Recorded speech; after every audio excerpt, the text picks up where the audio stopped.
En el nombre de Dios, deténgase un momento, cese su trabajo, mire a su alrededor. De la misma forma en como para muchas personas, erróneamente, el anarquismo significa caos, violencia y libertinaje, la religión ha sabido ganarse el rechazo de muchas personas debido a un sinnúmero de atrocidades que se realizaron en su nombre. A pesar de que en el papel el mensaje que buscaban transmitir sea completamente su opuesto. Incluso para muchos teóricos anarquistas como el gran Mijail Bakunin, y como bien dejó en claro en Dios y el Estado, la idea de un anarquismo que contemple la autoridad de un Dios todopoderoso y punitivo es sencillamente inconcebible. Y cierta razón histórica tiene para hacer semejante afirmación, pero esta postura es compartida por todos los anarquistas. Más aún, ¿significa abrazar la religión abrazar también esa noción de Dios tirano?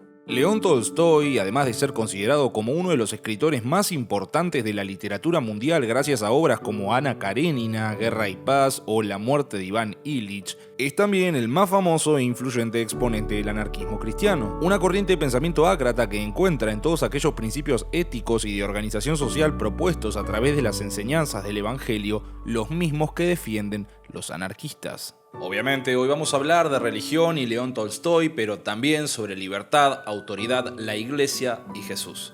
Mi nombre es Juan Felipe y esto es Café Kioto.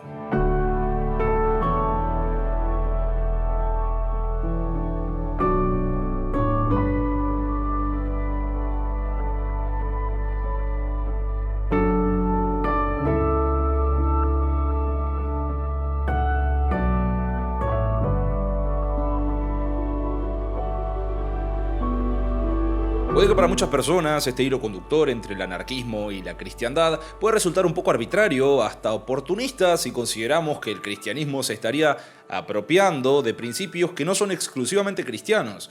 Pero el razonamiento no va por ahí y en este caso es menester que les pida un poco más de predisposición de lo usual para escucharme. En primer lugar, porque no es fácil despegarnos de los marcos conceptuales que el cristianismo estableció durante los últimos 2 milenios prácticamente y los efectos que esto tuvo en la cultura occidental. Lo que nos lleva a lo segundo, que la gente reproduzca estos principios una vez incorporados sin tener conciencia de eso. Los principios del cristianismo construyen sobre filosofías y culturas que le anteceden, de la misma forma en que en la actualidad construimos sobre ese mismo etos. Lo que busco señalar es la relación entre esos principios y el anarquismo como filosofía política. Entendámoslo de la siguiente forma. Históricamente el anarquismo, como otras corrientes socialistas en general, que entendía a las instituciones eclesiásticas como parte fundamental del orden burgués, no solo buscó contrariar algunos de los principios fundamentales del cristianismo, sino que también los actualizó en favor de sus principios y objetivos. Y una de las figuras fundamentales de estas actualizaciones fue el mismísimo Jesús de Nazaret.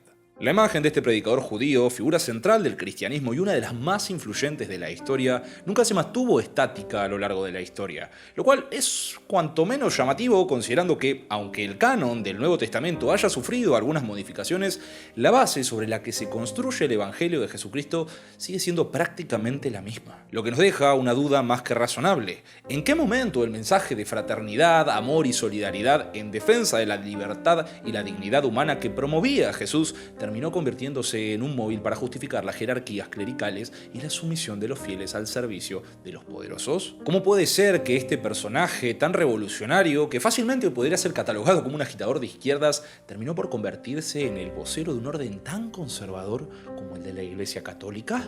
Bueno, así es como llegamos al punto que nos interesa. Muchos socialistas, principalmente durante el siglo XIX, comenzaron a hacer estas relecturas y concluyeron que durante todo ese tiempo el mensaje de Cristo había sido secuestrado y tergiversado intencionalmente tanto por la Iglesia Católica como otras religiones organizadas para justificar su autoridad y acción, incluso si eso mismo estaba en contra de las enseñanzas del predicador. Porque Jesús jamás fue un defensor de los ricos y poderosos. Jesús era uno de los nuestros. Cuando en la Biblia Cristo nos habla del amor al prójimo, la comunidad y la importancia de la vida comunitaria como una forma de defender la libertad individual, ¿de qué piensan que nos está hablando? ¿Qué diferencia hay entre esto y lo dicho por referentes tan importantes para el anarquismo como, por ejemplo, Piotr Kropotkin? El papel más importante lo desempeña un sentimiento incomparablemente más amplio que el amor o la simpatía personal, un instinto de sociabilidad que se ha desarrollado lentamente entre los animales y los hombres durante un proceso de evolución extremadamente largo, desde los estadios más elementales, y que enseñó por igual a animales y hombres a tener conciencia de esa fuerza que pueden obtener a través de la práctica de la ayuda y el apoyo mutuo, y del placer que se puede hallar en la vida social. El apoyo mutuo es una idea central en las reflexiones teóricas y la praxis de prácticamente todas las corrientes anarquistas. Obviamente, lo dicho por Cristo tenía una intención mucho más trascendental que respondía a Dios,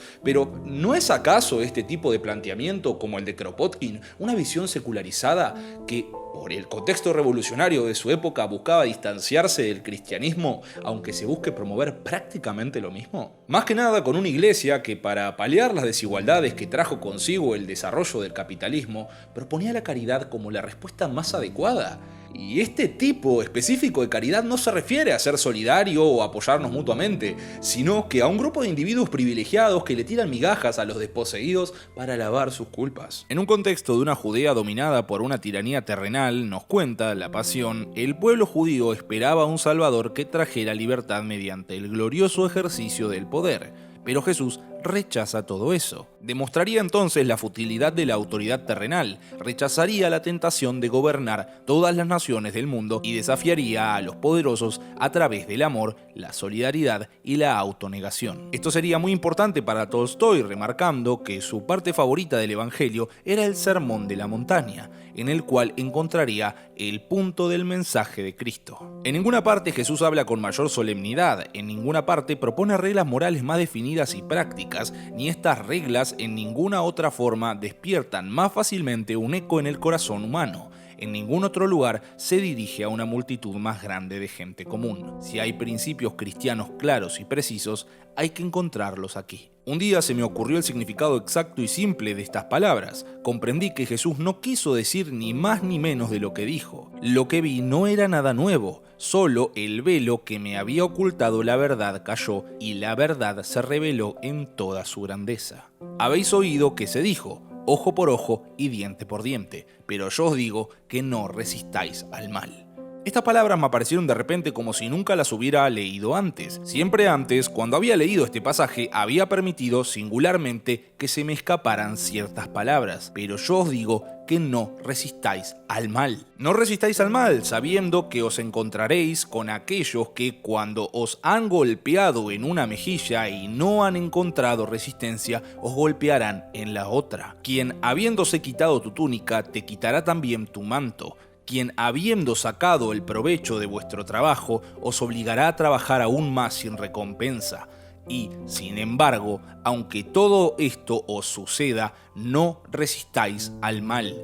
Haced bien a los que os hieren. Cuando entendí estas palabras tal y como están escritas, todo lo que había sido oscuro se me hizo claro, y lo que me había parecido exagerado, vi que era perfectamente razonable. Al leer esto no puedo evitar hacer la conexión con Malatesta al hablar sobre el actuar de los anarquistas y su organización que, parafraseando, nos dice: si es cierto que los anarquistas son capaces de reunirse y ponerse de acuerdo sin someterse a una autoridad, eso significa que todavía no son muy buenos anarquistas, y antes de pensar en establecer una sociedad anarquista en el mundo, deben pensar en ser capaces de vivir anárquicamente. Podemos ver en ambas ideas una especie de ética de la virtud, en el sentido de que Jesús y Malatesta nos llaman a considerar cómo nuestros medios están intrínsecamente atados a nuestros fines. El primero nos pide romper con el ciclo de la violencia, mientras que el segundo nos remarca que somos anarquistas hasta el punto en el que dejamos de actuar como tales. Ambas figuras están pidiendo considerar el carácter de nuestras acciones en relación con las virtudes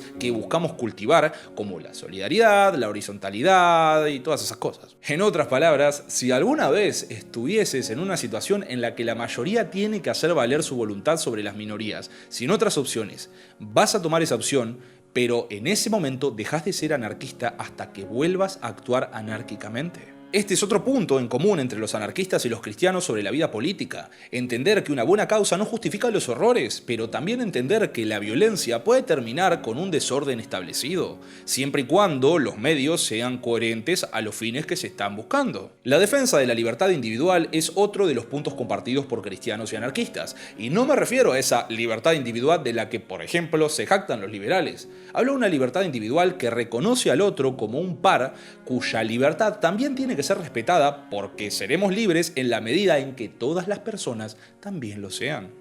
La verdadera liberación del hombre, individual y colectiva, reposa en su emancipación de la autoridad y de la creencia en ella. Toda la evolución humana ha sido una lucha en esa dirección y con ese objetivo. No son los inventos y mecanismos los que constituyen el desarrollo. La habilidad de viajar a una velocidad de 100 millas por hora no es una evidencia de un ser civilizado. La verdadera civilización será medida por el individuo, la unidad de toda la vida social, por su individualidad y hasta qué punto es libre para desarrollarse y expandirse sin el estorbo de la invasora y coercitiva autoridad. El cristianismo, a su medida, también comparte esta profunda desconfianza respecto al Estado por razones similares. Todos los hombres somos iguales ante Dios y ninguno debería tener la capacidad de oprimir a sus hermanos.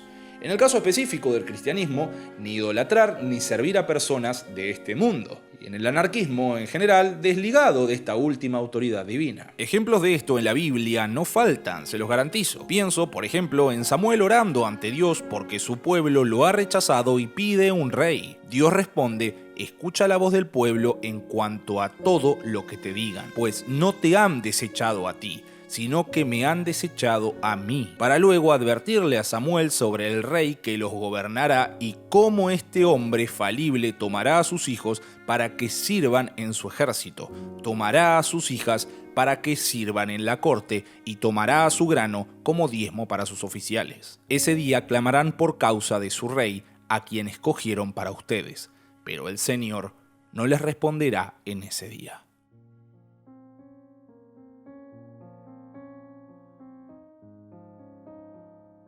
Y ahora nos toca pasar a la contraparte. ¿Qué separa a los anarquistas del cristianismo? En primer lugar, hay un problema casi fundamental en el anarquismo cristiano, y es que, si nos ponemos estrictos, solo podemos hablar del anarquismo como filosofía política a partir de cuando se adoptó el término como una descripción consciente de una posición política. Podemos hablar de corrientes de pensamiento que influyeron al surgimiento del anarquismo, pero jamás afirmar de forma contundente que existía un anarquismo anterior al siglo XIX.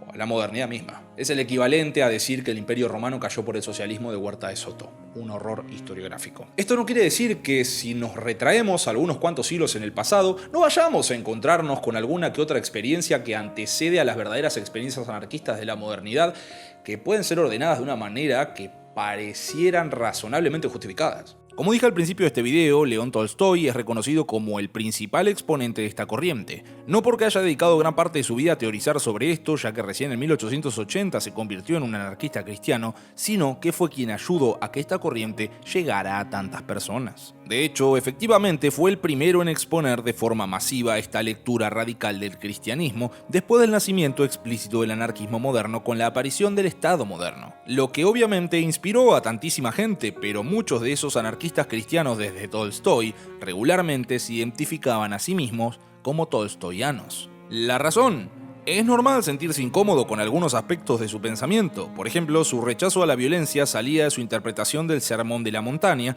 es lo que construiría su rechazo a la pena de muerte, que llevaría a su rechazo del ejército y, como conclusión lógica, también del Estado. Lo cual no está mal, pero no deja de ser un supuesto, y considerando que a veces Tolstoy también fue muy selectivo en los pasajes del Nuevo Testamento sobre los que sostiene esta afirmación, nos deja con una duda de qué pasa con aquellos pasajes más difíciles de interpretar o encastrar dentro de este arco del Cristo anarco. De todas formas, Tolstoy consigue analizar muy bien muchos fragmentos bíblicos, pero también es conveniente analizarlos junto a otros autores como Jacques Ellul en su Anarquía y Cristianismo. En este texto podremos encontrar algunas lecturas mucho más acordes a la posición anarquista moderna, alejadas de Por ejemplo, aquellas afirmaciones de Tolstoy que encontraban en el pacifismo de Cristo gran parte de la justificación ácrata del predicador. Por ejemplo, esta reflexión sobre la violencia. Para una verdadera revolución hay que encontrar la moral para comprometerse en hacer desaparecer lo que está en el origen de todas las violencias, el espíritu de jerarquía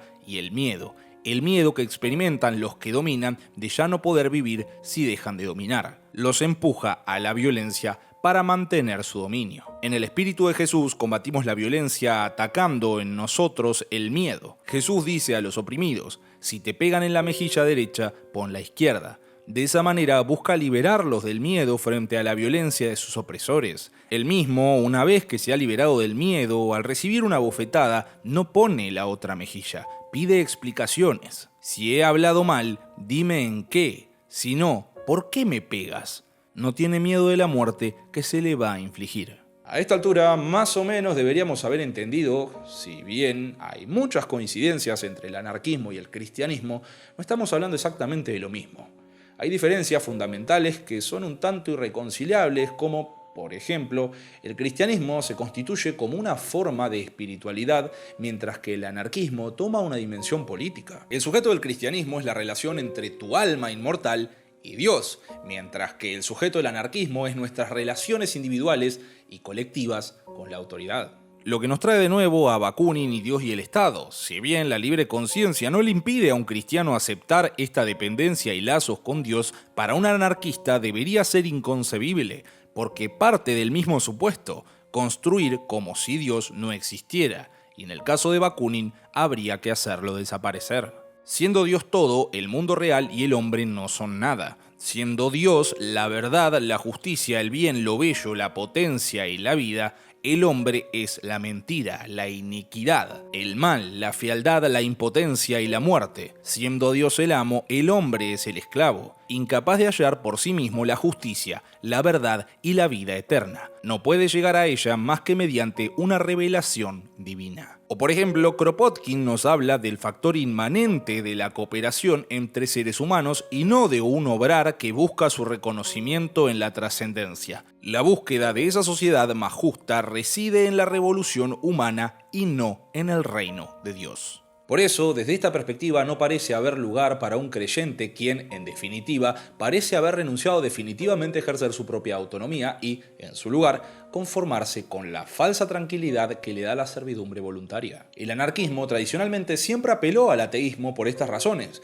Vio en las religiones organizadas, principalmente en la Iglesia Católica, un discurso en contra del progreso y de la ciencia, de la libertad humana o directamente del pensamiento. Y mientras que el cristianismo independiente sigue apelando a la sumisión y a la obediencia ciega con el fin de subordinar a los fieles, jamás podrá construir puentes con el anarquismo. No porque los cristianos estén equivocados en sus fundamentos, sino porque casi todas las prácticas cometidas en su nombre han sido la negación de lo más valioso que había en el mensaje del mismísimo Jesucristo. Desafíos ante esta postura se han presentado por parte de anarquistas cristianos. Ellul, en Anarquía y Cristianismo, nos invita a cuestionarnos la imagen que Bakunin pinta de Dios. El Todopoderoso, tomado como imagen del Dios bíblico, es tan erróneo como el cuadro que muestra a Dios como un viejo barbudo sentado sobre las nubes. El tomar esta preferencia por el lenguaje monárquico oscurece todas las ocasiones que Dios es mencionado como creador, libertador, maestro sanador, guía, proveedor, protector y amor. Borra la imagen de ese Dios que ama tanto a la humanidad como para encarnarse en Cristo, caminar entre ellos y morir por sus pecados. Estaría, en otras palabras, priorizando la imagen que justifica el poder de las autoridades terrenales frente a los creyentes en contraposición a la del Dios que camina junto a la humanidad y no la gobierna desde los cielos.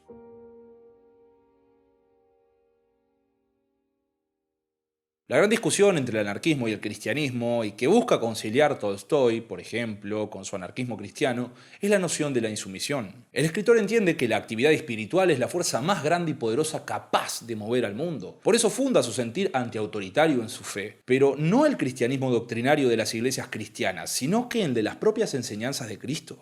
Porque como muchos de nosotros, él también veía en la iglesia esa soberbia, dogmatismo y violencia y muerte característico por el cual tanta gente se alejó del cristianismo. Es importante remarcar que siempre han habido cuestionamientos a la religión organizada desde la misma fe y la espiritualidad. La iglesia pervirtió el mensaje de Jesús, pero quizás el cristianismo puede recuperarlo. ¿Conviene seguir explorando aquello que nos aproxima, que nos permite luchar juntos por la justicia y la paz?